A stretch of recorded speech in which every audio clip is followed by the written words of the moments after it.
Marvel ने तो सच में बॉम्ब फोड़ दिया। हम सबको पूरा यकीन था कि एवेंजर्स डूम्सडे का पहला ट्रेलर हमें कॉमिक कॉन के हॉल एश के पैनल में देखने को मिल सकता है, लेकिन मार्वल ने उससे पहले ही ट्रेलर रिलीज करके सबको सरप्राइज कर दिया। ये सरप्राइज बिल्कुल अनएक्सपेक्टेड था। अब सबसे बड़ा सवाल ये है, अगर मार्वल ने अपना सबसे बड़ा ट्रम्प कार्ड हॉल एच से पहले ही रिवील कर दिया तो हॉल एच में हमें और कितने बड़े अनाउंसमेंट देखने को मिल सकते हैं। खैर, उसके बारे में एक अलग वीडियो में बात करेंगे। फिलहाल टाइम वेस्ट नहीं करते और शुरू करते हैं एवेंजर्स डूम्सडे के इस इंसेंट ट्रेलर का फ्रेम बाय फ्रेम ब्रेकडाउन। लेकिन ब्रेकडाउन शुरू करने से पहले मैं आप लोगों को मूवी की बेसिक स्टोरी के बारे में एक छोटा सा ओवरव्यू देना चाहूंगा, ताकि जब हम ट्रेलर को फ्रेम बाय फ्रेम देखें तो हर सीन का कंटेस्ट और इंपॉर्टेंस आप पहले से ही समझ जाओ। इस मूवी में हमें मेनली 3 अलग अलग यूनिवर्सेस टकराते हुए दिखने वाले हैं। सबसे पहले अर्थ 616 यानी एमसीयू का मेन यूनिवर्स, जिसे हम पिछले कई सालों से फॉलो करते आ रहे हैं। दूसरा फैंटास्टिक 4 का यूनिवर्स, जहां से रीड रिचर्ड्स, सू स्टॉर्म, जॉनी स्टॉर्म और बेन ग्रिम आए हैं। और तीसरा एक एक्समैन यूनिवर्स।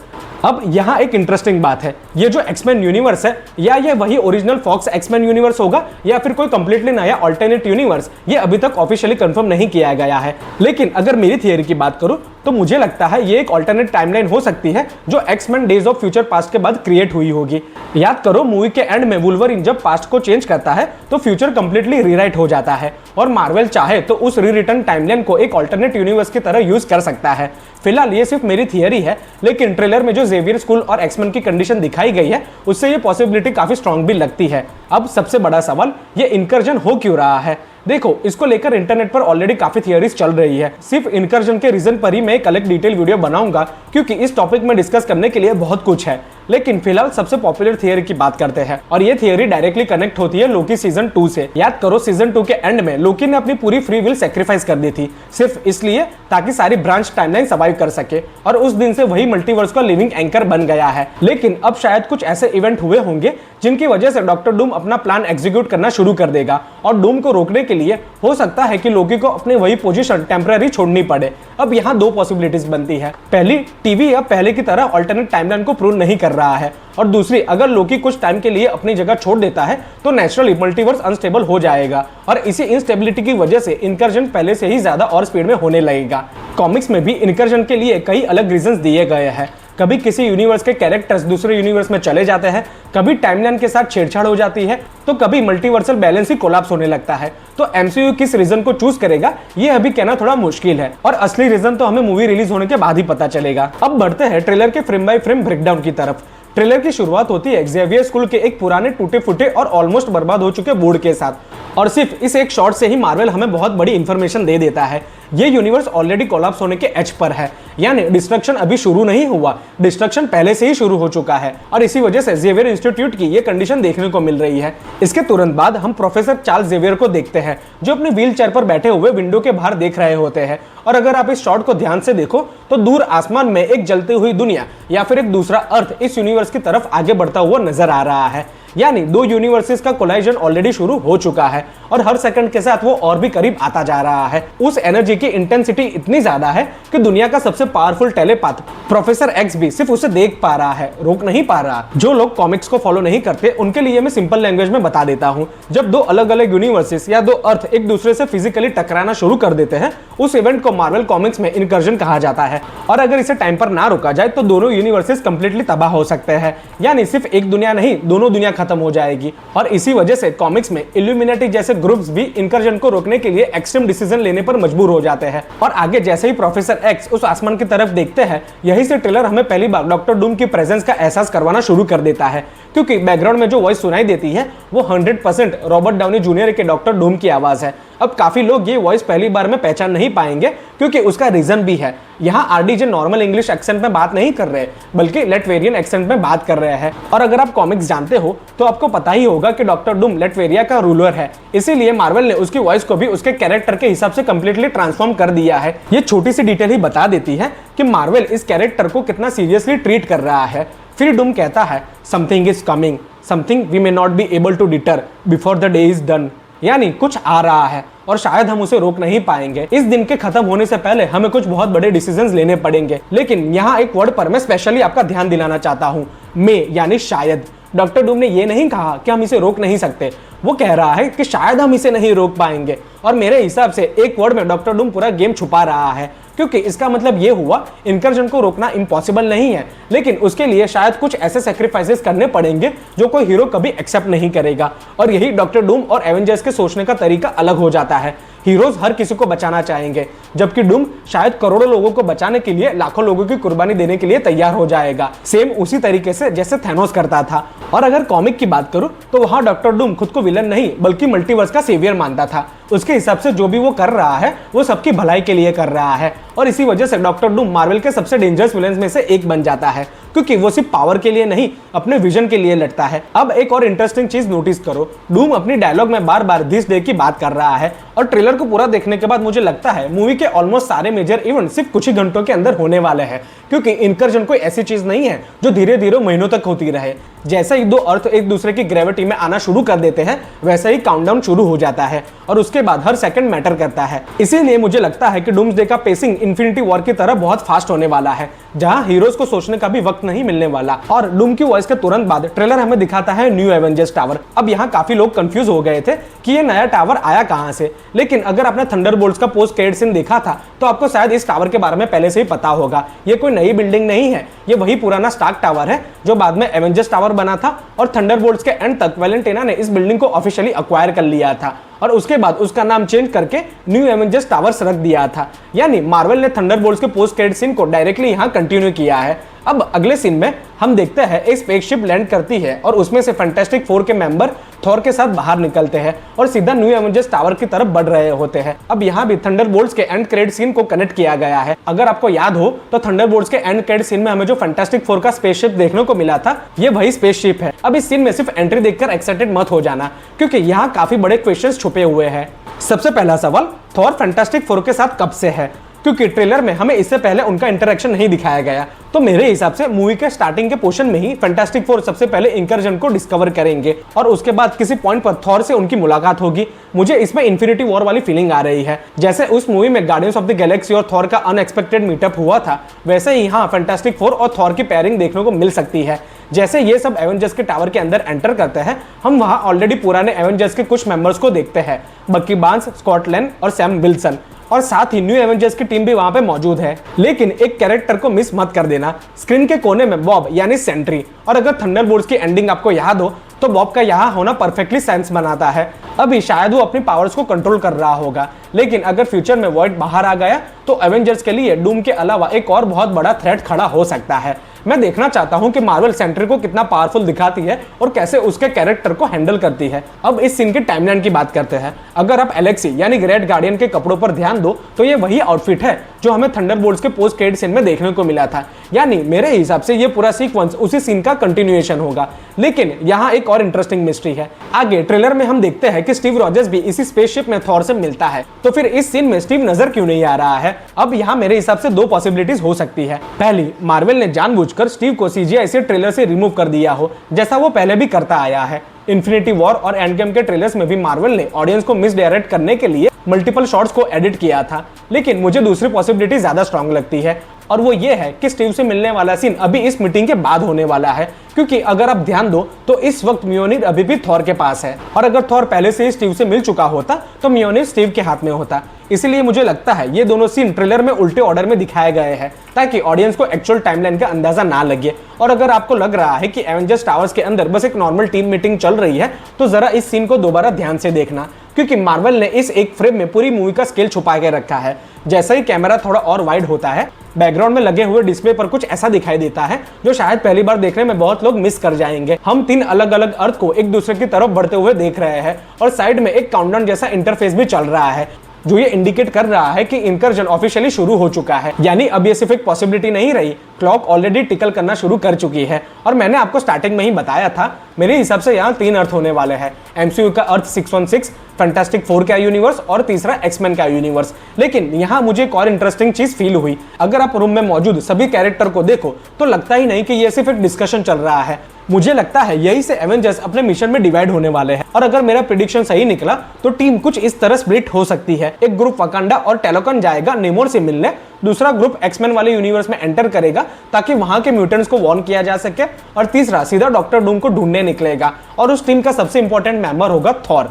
अब ये सिर्फ मेरी थियरी है, लेकिन ट्रेलर का स्ट्रक्चर देखकर मुझे यही फील आ रही है। इस सीन के ऊपर थॉर का वॉइस ओवर भी चलता रहता है और ये ट्रेलर का सबसे पावरफुल डायलॉग्स में से एक है। थॉर कहता है, मैंने अपनी जिंदगी में बहुत से महान हीरोज के साथ मिलकर लड़ाई लड़ी है, जिसमें से कई लोग इस रूम में मौजूद सभी लोगों से ताकतवर थे और वो सब इस दुनिया को बचाने के चक्कर में मर गए, लेकिन मुझे उनमें से किसी भी थ्रेट में उतना डर नहीं लगा जितना मुझे आज लग रहा है। और बस यही से ट्रेलर का टोन कंप्लीटली चेंज हो जाता है, क्योंकि अगर ये डायलॉग कोई और कैरेक्टर बोलता तो शायद उतना इंपैक्ट फील नहीं होता, लेकिन ये बात बोल रहा है थॉर। वो थॉर जिसने न्यूयॉर्क बैटल देखी, जिसने अल्ट्रॉन से फाइट लड़ी, जिसने हेला को फेस किया और जिसने इन्फिनिटी स्टोन से पावर्ड थैनोस के सामने खड़े होकर स्टॉर्म ब्रेकर उसकी छाती में घुसा दिया। अगर इतना सब कुछ देख चुका कैरेक्टर कह रहा है कि मैं डर रहा हूं, तो समझ जाओ डॉक्टर डूम सिर्फ एक विलन नहीं होने वाला, ये थ्रेट थैनोस से भी कई लेवल ऊपर होने वाला है। मुझे लगता है थॉर ये वाली फीलिंग इसलिए शेयर कर रहा है क्योंकि वो डूम से पहले ही लड़ चुका होगा, क्योंकि बिना उसे फेस किए मुझे नहीं लगता थॉर ऐसी बात बोलेगा। थॉर के इसी नरेशन के साथ ट्रेलर हमें पहली बार नेमोर का नया लुक दिखाता है। लेकिन अब आती है मेरी थियरी, और मुझे पता है हो सकता है सब लोग इसे एग्री ना करें, लेकिन मुझे 100% ऐसी फीलिंग आ रही है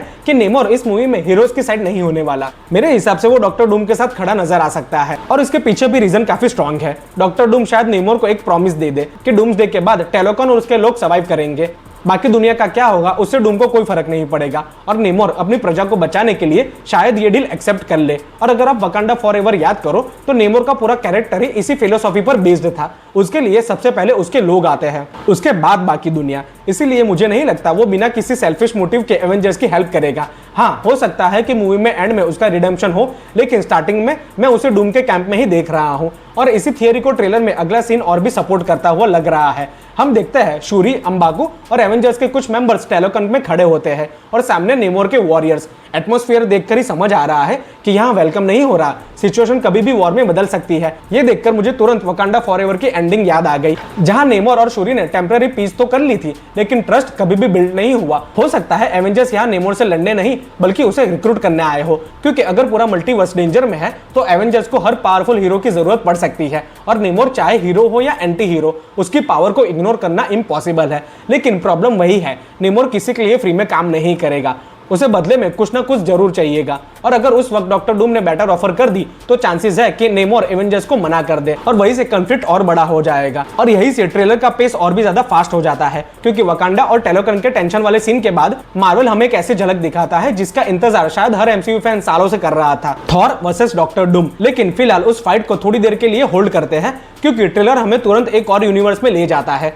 और फाइनली हमें पहली बार एक्समैन की प्रॉपर एंट्री देखने को मिलती है। सबसे पहले स्क्रीन पर नजर आता है साइक्लोप्स यानी स्कॉट समर्स। उसका लुक देखकर मुझे काफी अच्छा फील हुआ, काफी कॉमिक एक्यूरेट, काफी मैच्योर और एक लीडर वाली प्रेजेंस दे रहा है। यहाँ मार्वल ने ज्यादा एक्शन नहीं दिखाया, लेकिन सिर्फ उसकी एंट्री ही इनफ है ये बताने के लिए कि एक्समैन इस मूवी में सिर्फ कैमियो नहीं करने वाले, उनका रोल कहानी में काफी इंपॉर्टेंट होने वाला है। लेकिन उसके तुरंत बाद ट्रेलर हमें शायद सबसे अनएक्सपेक्टेड फाइट दिखाता है, गैम्बिट वर्सेस शैंग-ची। ये मैचअप मैंने कभी इमेजिन नहीं किया। एक तरफ गैम्बिट जिसके पास एबिलिटी है कि किसी भी ऑब्जेक्ट में काइनेटिक एनर्जी चार्ज करके उसे एक डेडली वेपन बना सकता है, और दूसरी तरफ शैंग-ची जो सिर्फ 10 रिंग्स की वजह से पावरफुल नहीं है बल्कि एमसीयू का शायद सबसे skilled hand to hand martial artist में से एक है। अब सोचो, एक फाइटर जो क्लोज कॉम्बैट में मास्टर है और सामने एक म्यूटेंट जो डिस्टेंस से ही हर चीज को एक्सप्लोसिव वेपन बना सकता है। ये फाइट विजुअली कितनी इंसेन होने वाली है इसका सिर्फ ट्रेलर से ही अंदाजा लगाया जा सकता है। अब अगला शॉट शायद ट्रेलर का सबसे मिस्टीरियस मोमेंट्स में से एक है। हम देखते हैं कि किसी के हाथ में TVA का कार्ड है और जैसे ही वो कार्ड पलटता है उस पर हम देखते हैं लोकी। अब पहली बार ये देखकर मुझे लगा कि ये शायद नॉर्मल TVA सीक्वेंस होगा, लेकिन जितना मैंने इस फ्रेम को देखा उतना ही मुझे लगा ये लोकेशन TVA नहीं हो सकती। TVA का आर्किटेक्चर, उसकी लाइटिंग और उसका कलर पैलेट कंप्लीटली अलग होता है, लेकिन यहाँ बैकग्राउंड कुछ और ही स्टोरी बता रहा है और यही से मेरी थियरी शुरू होती है। याद है एवेंजर्स डूम्सडे के कास्टिंग अनाउंसमेंट टीजर में मार्वल ने स्टीव रॉजर्स के घर की लोकेशन टीज की थी। अगर आप उस टीजर को और इस ट्रेलर के फ्रेम को कंपेयर करो तो दोनों लोकेशंस के एनवायरनमेंट काफी हद तक सिमिलर लगते हैं, और इसी वजह से मुझे लगता है कि ये सीन TVA का नहीं बल्कि स्टीव रॉजर्स के घर का हो सकता है। और अगर ये थियरी सही हुई तो शायद लोकी खुद स्टीव को रिक्रूट करने आया होगा डॉक्टर डूम के खिलाफ लड़ाई लड़ने के लिए। ये सिर्फ एक कूल सीन नहीं होगा, ये लोकी के कैरेक्टर का परफेक्ट फुल सर्कल मूवमेंट बन सकता है। जरा सोचो, एमसीयू की पहली एवेंजर्स मूवी किसकी वजह से बनी थी? लोकी की वजह से। लोकी ने न्यूयॉर्क पर अटैक किया और उस अटैक को रोकने के लिए iron man, captain America, Thor, Hulk, black window और हॉकाई सब पहली बार एक टीम बने। यानी एवेंजर्स का जन्म ही लोकी की वजह से हुआ था। और अगर डूम्सडे में वही लोकी मल्टीवर्स के हर कोने में जाकर हीरोज को एक एक करके रिक्रूट करता है और उन्हें यूनाइट करता है, तो इससे बेटर कैरेक्टर डेवलपमेंट शायद ही किसी का हो सकता है। लेकिन एक और बड़ा सवाल यहाँ पर खड़ा होता है, लोकी जो अब मल्टीवर्स की हर ब्रांच को होल्ड करके बैठा है, वो अपनी जगह से उठा कैसे? क्या उसने खुद अपनी सीट छोड़ दी या डॉक्टर डूम ने किसी तरह उसे मजबूर कर दिया? अगर लोकी सच में ट्री ऑफ टाइम से उठ गया है, तो क्या वही मोमेंट इनकर्जन को और भी ज्यादा अनस्टेबल होने की वजह बनेगा? ये थियरी मुझे पर्सनली काफी इंटरेस्टिंग लगती है, क्योंकि अगर मल्टीवर्स का एंकर ही अपनी जगह से हिल जाएगा तो उसका इंपैक्ट और यूनिवर्सेस पर ऑब्वियसली होने वाला है। हाँ, अभी तक इस बात की कोई ऑफिशियल कंफर्मेशन तो नहीं आई, लेकिन अगर ट्रेलर और लोकी सीजन 2 को कनेक्ट करके देखो तो ये पॉसिबिलिटी को इग्नोर नहीं किया जा सकता। इसी बीच थॉर का वॉइस ओवर कंटिन्यू रहता है और वो कहता है, जो हीरोज इस दुनिया को बचाते हुए मर गए, उनकी कुर्बानी तभी मायने रखेगी जब हम अपने सारे डिफरेंसेस भुलाकर एक साथ खड़े होंगे। और मुझे लगता है ये डायलॉग सिर्फ एवेंजर्स के लिए नहीं है, ये एक्समैन, फैंटास्टिक फोर और शायद उन सारे कैरेक्टर्स के लिए है जो अभी तक एक दूसरे को एनिमीज समझ रहे हैं, क्योंकि डॉक्टर डूम जैसा थ्रेट एक यूनिवर्स मिलकर भी शायद ही रोक पाए, तो 3 अलग अलग यूनिवर्सेस को एक साथ आना ही पड़ेगा। अब जब थॉर की ये बात खत्म होती है तो ट्रेलर हमें फिर से वकांडा की तरफ ले चलता है। हम देखते हैं शूरी को एक बहुत बड़ी ओपन लोकेशन में, जिसके पीछे का बैकग्राउंड काफी इंटरेस्टिंग है। अगर आप ध्यान से देखो तो समुद्र का पानी किसी इनविजिबल फोर्स की वजह से रुका हुआ है। अब इस शॉट को लेकर मेरे दिमाग में 2 पॉसिबिलिटीज आती है। पहली, हो सकता है कि ये नेमोर की पावर हो, उसने समुद्र को कंट्रोल करके ये पाथवे क्रिएट किया हो ताकि सरफेस वर्ल्ड के लोग टेलोकन से अलग रहे। और अगर ऐसा हुआ तो ये टेलोकन की पावर लाइव एक्शन स्केल पर देखने में काफी मजा आएगा। लेकिन मुझे दूसरी पॉसिबिलिटी थोड़ी और इंटरेस्टिंग लगती है, और वो है सू स्टॉर्म। उसकी पावर्स में फोर्स फील्ड बनाना एक बहुत इंपॉर्टेंट एबिलिटी है, और अगर सिचुएशन डिमांड करे तो सू इतने मैसिव लेवल पर भी अपने पावर को यूज कर सकती है। हो सकता है ये वही फोर्स फील्ड हो जिसकी मदद से एवेंजर्स और फैंटास्टिक फोर समंदर के अंदर सेफली एंटर कर पाए। इसी लोकेशन पर हमें एक और इंटरेस्टिंग टीम अप देखने को मिलता है। शूरी, अंबाकू, सैम विल्सन, बकी, घोस्ट, यूएस एजेंट और सू स्टॉर्म, और इन सबके आगे है द थिंग। और यहाँ एक छोटा सा मोमेंट आता है जो शायद ट्रेलर के सबसे होलसम मोमेंट्स में से एक है, अंबाकू और द थिंग का हैंडशेक। बस 2 सेकंड का शॉट है, लेकिन मुझे पर्सनली ये बहुत पसंद आया। दोनों फिजिकली पावर हाउस कैरेक्टर्स हैं, दोनों अपनी टीम्स के प्रोटेक्टर हैं और दोनों की पर्सनालिटी काफी सिमिलर है। अब ये मीटिंग सीन वही पॉइंट होगा जिसके बाद एवेंजर्स नेमोर से ऑफिशियली बात करने जाएंगे, क्योंकि ट्रेलर का एडिटिंग का पैटर्न भी इसी तरफ इंडिकेट कर रहा है। पहले टीम असेंबल होती है, फिर टेलोकॉन दिखाया जाएगा और उसके तुरंत बाद नेमोर। इसीलिए मुझे लगता है ये सारे सीन्स एक ही सीक्वेंस का हिस्सा होंगे। लेकिन ट्रेलर यही नहीं रुकता, अगला शॉट और भी इंटरेस्टिंग है। हम देखते हैं कि रीड रिचर्ड्स अपने स्ट्रेच होते हुए हाथों से सैम विल्सन को रोकने की कोशिश कर रहा है, लेकिन इसी फ्रेम में अगर आप ध्यान से देखो तो येलेना उसके हाथ के नीचे से निकलकर किसी पर अटैक करने जा रही है। इसी शॉट में एक और छोटा कैरेक्टर नजर आता है, साइड में हमें हर्बी भी दिखाई देता है और वो अंधेरे कॉरिडोर में रोशनी करते हुए आगे बढ़ रहा है। लेकिन अगला शॉट मेरे हिसाब से ट्रेलर का सबसे एक्साइटिंग मोमेंट्स में से एक है। हम देखते हैं मिस्टिक को, और पर्सनली सबसे पहले तो मुझे उसका लुक काफी पसंद आया। क्लासिक फील भी आ रही है और मॉडर्न टच भी। मिस्टिक येलेना का रूप लेती है और फिर उसी येलेना से फाइट करने लगती है। अब सवाल यह है कि क्यों? मिस्टिक तो किसी का भी रूप ले सकती थी, तो फिर स्पेशली येलेना का ही क्यों? और इसी वक्त थॉर का वॉइस ओवर और कंटिन्यू होता है और वो कहता है, हमें अपने सारे झगड़े, अपनी सारी दुश्मनियां और सब कुछ भुलाकर एक साथ खड़ा होना होगा ताकि उन हीरोज की कुर्बानी बेकार ना जाए। और अगर हम इस जंग को जीत कर वापस आए तो सिर्फ टीममेट्स बनकर नहीं आएंगे, बल्कि एक फैमिली बनकर लौटेंगे, बिल्कुल भाई बहनों की तरह। और थॉर का ये डायलॉग खत्म होते ही ट्रेलर का मूड एकदम बदल जाता है। अब तक मार्वल हमें मल्टीवर्स, इंकर्जन और एक्शन के सीन्स दिखा रहा था, लेकिन अब ट्रेलर हमें याद दिलाता है कि एवेंजर्स की मूवी सिर्फ फाइट की वजह से याद नहीं रहती, बल्कि उन इमोशनल मोमेंट्स की वजह से भी जो हमें इन कैरेक्टर से कनेक्ट करता है। और इसीलिए अगले कुछ सेकंड्स में मार्वल बहुत तेजी से हमें बहुत इमोशनल शॉट्स दिखाता है, लेकिन अगर इन्हें फ्रेम बाय फ्रेम देखो तो हर शॉट के पीछे एक अलग कहानी छुपी हुई है। सबसे पहला इमोशनल मोमेंट प्रोफेसर एक्स और मैग्नीटो। हम देखते हैं कि प्रोफेसर एक्स और मैग्नीटो एक दूसरे के सामने हैं, और अगर आप प्रोफेसर एक्स के फेस को ध्यान से देखो तो उनकी आंखों में आंसू साफ नजर आते हैं। मेरे हिसाब से इसके पीछे सिर्फ एक ही रीजन हो सकता है, उन्हें पता चल चुका है कि उनका यूनिवर्स खत्म होने वाला है और शायद ये दोनों अपनी जिंदगी का आखिरी कन्वर्सेशन कर रहे हैं। और अगर ऐसा हुआ तो ये सीन एक्समैन के फैंस के लिए बहुत इमोशनल होने वाला है, क्योंकि प्रोफेसर एक्स और मैग्नीटो चाहे कितने भी बार एक दूसरे के ऑपोजिट खड़े हुए हो, लेकिन एंड में दोनों हमेशा एक दूसरे की रिस्पेक्ट करते हैं। और मुझे लगता है मार्वल उनकी इसी दोस्ती को इमोशनल फेयरवेल दे सकता है। उसके बाद ट्रेलर हमें स्कॉट लैंग का एक छोटा सा मोमेंट दिखाता है। स्कॉट अपनी बेटी कैसी को फोरहेड पर किस करता है। ये शॉट देखकर मुझे तुरंत एंड गेम याद आ गई। स्कॉट के लिए दुनिया बचाना इंपॉर्टेंट है, लेकिन उससे भी ज्यादा इंपॉर्टेंट है उसकी बेटी शायद स्कॉट को भी अंदाजा है कि इस बार हर हीरो वापस नहीं आने वाला और इसीलिए वो कैसी से मिलकर जा रहा है। और अब यहाँ एक और इंटरेस्टिंग चीज है, अगर कैसी ट्रेलर में है तो क्या यंग एवेंजर्स के बाकी मेंबर्स भी मूवी में होने वाले हैं? मार्वल ने अभी तक उन्हें रिवील तो नहीं किया, लेकिन पॉसिबिलिटी को कंप्लीटली इग्नोर भी नहीं किया जा सकता। हो सकता है मार्वल उन्हें सरप्राइज के लिए बचा कर रखे। इसके तुरंत बाद हमें जॉनी स्टॉर्म का एक और इमोशनल शॉट देखने को मिलता है। जॉनी किसी ब्लॉन्ड बाले वाले इंसान को पीछे से आने वाली आग से बचा रहा है और सवाल यह है वो इंसान है कौन? सबसे पहला नाम जो दिमाग में आता है वो है सू स्टॉर्म, क्योंकि फैंटास्टिक फोर के मेंबर्स नेचुरली एक दूसरे के लिए अपनी जान देने के लिए भी तैयार होते हैं।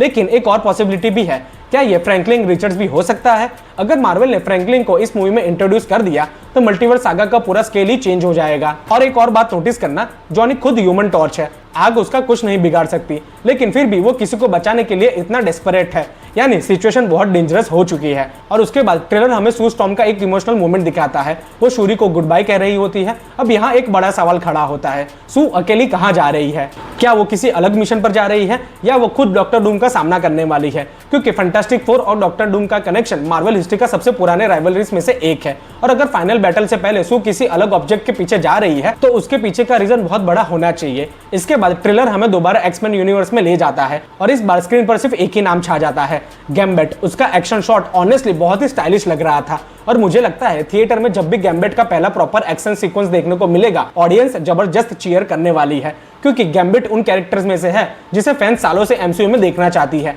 लेकिन उसके तुरंत बाद हमें सू स्टॉर्म अपनी पावर्स यूज करती हुई नजर आती है और मेरे हिसाब से वो अपना फोर्स फील्ड नेमोर पर यूज कर रही है, क्योंकि अगले ही फ्रेम में नेमोर एक इनविजिबल एनर्जी के बीच फंसा हुआ दिखाई देता है। और अगर दोनों शॉट्स को कनेक्ट किया जाए तो इसका मतलब सू और नेमोर की डायरेक्ट कन्फ्रंटेशन होने वाली है। लेकिन अब आता है मेरे हिसाब से पूरे ट्रेलर का सबसे आइकॉनिक विजुअल, साइक्लॉप्स। जैसे ही स्कॉट समर्स अपने विजर एक्टिवेट करता है और उसकी आंखों से ऑप्टिक्स ब्लास्ट निकलती है, सच बोलूं उस शॉट ने मुझे गूज़बम्प्स दे दिए थे। लेकिन मैं आपको सिर्फ साइक्लॉप्स पर फोकस करने को नहीं बोलूंगा, उसके पीछे भी ध्यान देना। बैकग्राउंड में आपको सेंटिनल्स भी नजर आएंगे और यहीं से मेरी थियरी शुरू होती है। मुझे लगता है ये एक्समैन यूनिवर्स का फाइनल बैटल है। वो यूनिवर्स ऑलरेडी कोलैप्स के एज पर है, सेंटिनल्स भी मौजूद है और ऊपर से इंकर्जन भी शुरू हो चुका है, यानी म्यूटेंट्स एक साथ दो थ्रेड्स का सामना करने वाले हैं। एक तरफ उनके पुराने दुश्मन और दूसरी तरफ पूरा यूनिवर्स का एंड। और अगर मार्वल सच में किसी यूनिवर्स को डूम्सडे में डिस्ट्रॉय करने वाला है तो मेरे हिसाब से सबसे ज्यादा चांसेस इसी एक्समैन यूनिवर्सेस के हैं, क्योंकि इससे इमोशनल इंपैक्ट भी मिलेगा और मल्टीवर्स सागा का स्केल भी प्रॉपर्ली एस्टैब्लिश हो जाएगा। और बस यही से ट्रेलर अपने फाइनल मोमेंट्स में एंटर करता है। अब सिर्फ 2 शॉट्स बाकी हैं, लेकिन बिलीव मी ये 2 शॉट्स पूरे ट्रेलर का सबसे बड़ा सरप्राइज है। एक स्टीव रॉजर्स का रिटर्न और दूसरा डॉक्टर डूम वर्सेस थॉर। और इन दोनों सीन्स में इतनी सारी हिडन डिटेल्स छुपी हुई है कि उन्हें सिर्फ एक बार देखकर नोटिस करना ऑलमोस्ट इम्पॉसिबल है। और सबसे पहले स्टीव रॉजर्स की बात करते हैं। ट्रेलर में थॉर की वॉइस सुनाई देती है, if you are going to win this war will need a miracle. और जैसे ही थॉर ये लाइन बोलता है हमें वही स्पेसशिप वाला सीन दिखाई देता है जहां थॉर अचानक हैरान होकर खड़ा होता है और कहता है दैट्स इम्पॉसिबल। और उसी वक्त म्योनिर थॉर के हाथ से निकलकर और सीधा चला जाता है किसी और के हाथ में, और वो इंसान है स्टीव रॉजर्स। इसी एक शॉट ने ही ट्रेलर की हाइप को नेक्स्ट लेवल पर पहुंचा दिया। लेकिन यहाँ एक डिटेल है जो शायद बहुत लोग नोटिस नहीं करने वाले। ये नॉर्मल म्योनिर नहीं है, ये वही टूटा हुआ म्योनिर है जो हम थॉर लव एंड थंडर में देख चुके हैं। अब सवाल ये है, ये कौन सा स्टीव रॉजर्स है? क्या ये वही स्टीव है जो एंड गेम के एंड में पास्ट में पैगी के साथ रहने चला गया था, या ये किसी अल्टरनेट टाइमलाइन का कैप्टन अमेरिका है? फिलहाल इंटरनेट पर सबसे पॉपुलर थियरी ये चल रही है कि एंड गेम में स्टीव के पास्ट में जाकर रहने की वजह से एक और अल्टरनेट टाइमलाइन क्रिएट हुई होगी और वही टाइमलाइन भी इनकर्जन का हिस्सा होगी। मुझे लगता है कि मार्वल ने स्टीव के रिटर्न के पीछे कोई और ही ट्विस्ट छुपा कर रखा है, क्योंकि अगर सिर्फ एंड गेम वाली टाइमलाइन ही दिखानी होती तो ट्रेलर में उसका रिवील इतना ड्रामेटिक तरीके से नहीं किया जाता। और एक और बात, स्टीव का लुक भी काफी अलग लग रहा है। वो पीसफुल भी लग रहा है, खुश भी है, जैसे उसने पैगी के साथ पूरी जिंदगी बिता दी है। लेकिन क्या ये वही स्टीव है या उसका कोई वेरिएंट? इसका जवाब तो मूवी आने के बाद ही मिलेगा। लेकिन अब आता है उस मोमेंट पर जिसका इंतजार शायद एमसीयू का हर फैन कर रहा था, थॉर वर्सेस डॉक्टर डूम। देखो, थॉर एमसीयू का सबसे एक्सपीरियंस्ड हीरोज में से एक है। उसने लोकी का इन्वेजन देखा, अल्ट्रॉन का अटैक देखा, हेला को फेस किया, इन्फिनिटी वॉर लड़ी और थैनोस जैसे मॉन्स्टर को मार दिया। यानी थॉर ने लिटरली हर लेवल का थ्रेट देखा है। लेकिन अब उसके सामने खड़ा है डॉक्टर डूम। सबसे पहले लोकेशन की बात करते हैं। काफी लोग बोल रहे हैं कि ये वॉइड हो सकता है, पॉसिबिलिटी है, लेकिन पर्सनली मुझे ये फैंटास्टिक फोर के यूनिवर्स का कोई डिस्ट्रॉयड पार्ट लग रहा है, क्योंकि ट्रेलर के बाकी शॉट्स को कनेक्ट करो तो लगता है इसी बैटल के बाद फैंटास्टिक फोर और थॉर मिले होंगे। अब अटैक पर ध्यान दो तो थॉर अपनी पूरी ताकत से डूम पर हमला करता है, लेकिन डॉक्टर डूम सिर्फ 2 उंगलियों से उस अटैक को रोक देता है। समझ रहे हो? सिर्फ 2 उंगलियां। बस ये एक ही शॉट डॉक्टर डूम की पावर एस्टैब्लिश कर देता है और तभी ट्रेलर में थॉर इतना डरा हुआ भी लग रहा है। लेकिन यहाँ एक और हिडन डिटेल है, अगर आप इस शॉट को ध्यान से देखो तो लगता है कि थॉर के साइड में कोई और भी खड़ा है, लेकिन उस कैरेक्टर को ट्रेलर से रिमूव कर दिया गया है। मार्वल पहले भी ऐसा कर चुका है, इन्फिनिटी वॉर, एंड गेम और नो वे होम की मार्केटिंग में मार्वल ने यही टैक्टिक यूज करी थी। तो मुझे लगता है थॉर के साथ यहाँ स्टीव रॉजर्स भी हो सकता है या फिर कोई और मेजर सरप्राइज जिसे मार्वल अभी रिवील नहीं करना चाहता। और बस यही ट्रेलर खत्म हो जाता है। सिर्फ 2.5 मिनट का ट्रेलर, लेकिन इतने टाइम में मार्वल ने जितना हाइप क्रिएट किया है उतना पिछले कुछ सालों में इतनी सारी मूवीज भी नहीं कर पाई है। और सबसे बड़ी बात, इस ट्रेलर ने मुझे फिर से वही फीलिंग दे दी जो इन्फिनिटी वॉर के टाइम पर आ रही थी। एक बड़ा थ्रेट, एक इम्पॉसिबल सिचुएशन और हीरोज जो शायद इस बार पहली बार सच में डरे हुए हैं। अब ओवरऑल ट्रेलर की बात करूं तो पर्सनली मुझे ये ट्रेलर बहुत पसंद आया, सिर्फ एक्शन की वजह से नहीं बल्कि उस फीलिंग की वजह से जो इसने वापस दिला दी है। काफी टाइम के बाद लगा कि एमसीयू प्रॉपर डायरेक्शन में जा रहा है। हर मूवी, हर कैरेक्टर और हर यूनिवर्स अब फाइनली एक ही डिस्ट्रक्शन की तरफ बढ़ रहा है। और अगर मार्वल मूवी में भी ये एग्जीक्यूशन मेंटेन कर लेता है तो मुझे लगता है कि डूम्सडे सिर्फ कमबैक मूवी नहीं, ये एमसीयू के लिए एक नई बिगिनिंग हो सकती है। तो आपको ट्रेलर कैसा लगा? सबसे ज्यादा किस सीन ने हाइप क्रिएट की और आपकी सबसे बड़ी थियरी क्या है? कमेंट्स में मुझे जरूर बताना। वीडियो पसंद आई हो तो इसको लाइक कर देना, चैनल पर नए हो तो सब्सक्राइब करना मत भूलना। मैं मिलूंगा आपको और भी डूम्सडे वाली वीडियो के साथ, तब तक के लिए गुड बाय।